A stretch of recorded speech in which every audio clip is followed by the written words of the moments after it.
Sugar, good morning! Ayun, good morning, Doc. Oh my God, hindi ko akalain, Doc, Na ano? na ang trupang gala makakarating naman dito sa Humalig Island! Samahan nyo kami dito sa adventure time namin at ipakikita namin sa inyo ang napakagandang isla na hindi pa masyadong nadidiscover, right? Correct ka dyan, Doc. At saka, Ano? iikot at ipapasyal natin sila, Doc, sa isa sa pinakamagandang tourist spot na matatagpuan lang po yan dito Sa Humalig Island! Kaya- Tara na po! Samahan nyo kami dito sa Adventure Time, where our journey is more than our destination!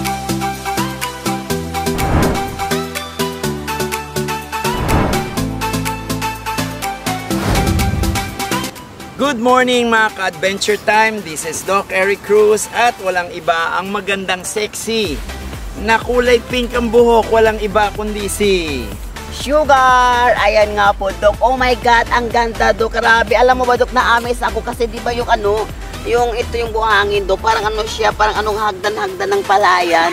Kasi di ba, Sand Ripples, yung correct, parang sa sand dunes, yan. Correct, nakaano talaga siya, o parang sinasadya talaga siya, Doc. Ito yung tinatawag na golden sand, Doc. Yes. Yung sinasabi nila na golden sand, na sinabay nila, Doc, pag natamaan daw ito ng araw, is nagiging gold siya. Ngayon niya, Wow. kulay gold talaga siya. At saka makikita mo dito sa Barangay Kasuguran. Dito siya makikita. Ngayon, kaya ganyan. Pero, Doc, nakakain ba ito? Aba, depende kung gusto mo kainin lahat ng bagay nakakain. Yung ibang nga lang nakakalason. Tara na. Ay, talaga. Pero ang ganda siya, para Ganda, siyang ano, seaweeds oh. yan, seaweeds. Ay, ito pala yung seaweeds. Ang ganda. Oh my God, grabe, nakakatawa naman. So, pag mag-ano pala, Doc, pag nag-high tide, itong mga seaweeds na to is naiiwan siya. Ng araw, tinatamaan yung mga buhangin dito. Kaya siya nagkakaroon ng golden Saan? color.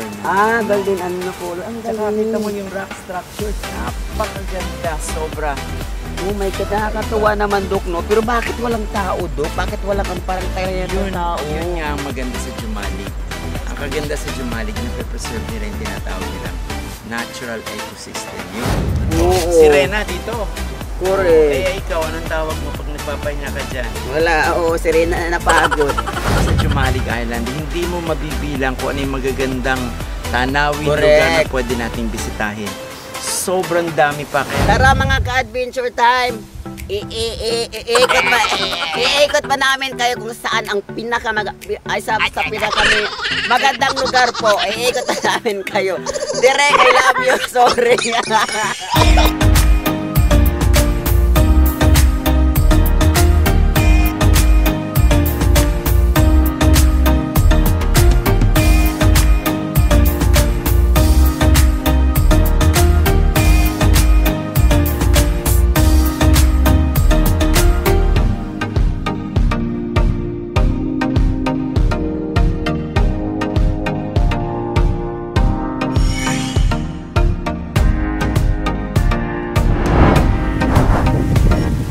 Eto na naman po tayo after 45 minutes of motorcycle ride. Napaka-rough ang daan kasi umulan po kahapon. But it's all worth it dahil nandito kami sa tinatawag nilang Little Boracay. Little Boracay. Alright. At kung saan matatagpaan lang po yan, Doc? Saan?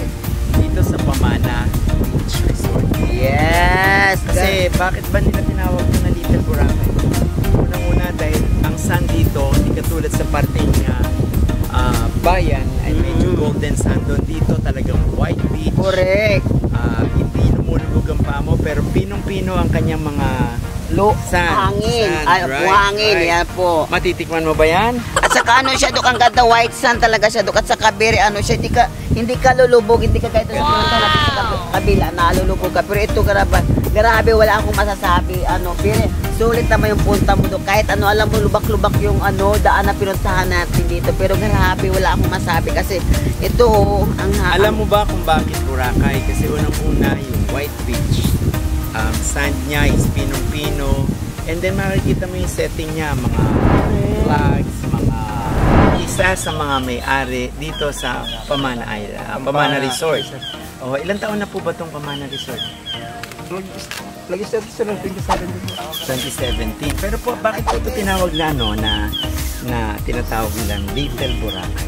Gawa sir ng mga local tourists silang nagbansag dito sir. Hindi naman talaga kami. So kasabihan na lang to ng mga dumadayo dito dahil masyadong kaparehensya ng Boracay. Pag nakita mo kasi pag tuyo siya, talagang white na white talaga yan.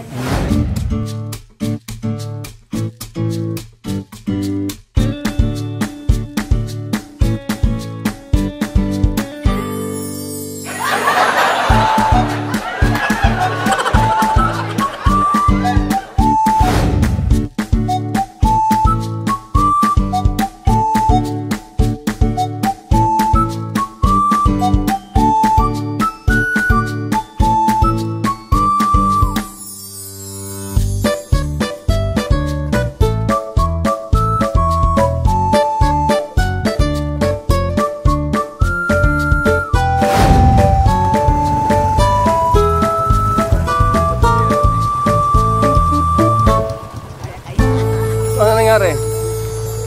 Anong... Dumulas yung motor kasi buhangin.